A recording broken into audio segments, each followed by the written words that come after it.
Mobile সন্দেহ করে একজনকে আটক করেছে পুলিশ, আমরা দেখতে পাচ্ছি এই মুহূর্তে।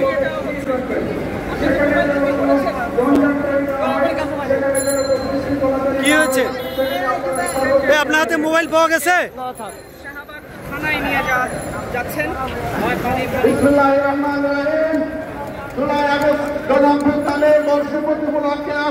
ছাত্র সমাবেশে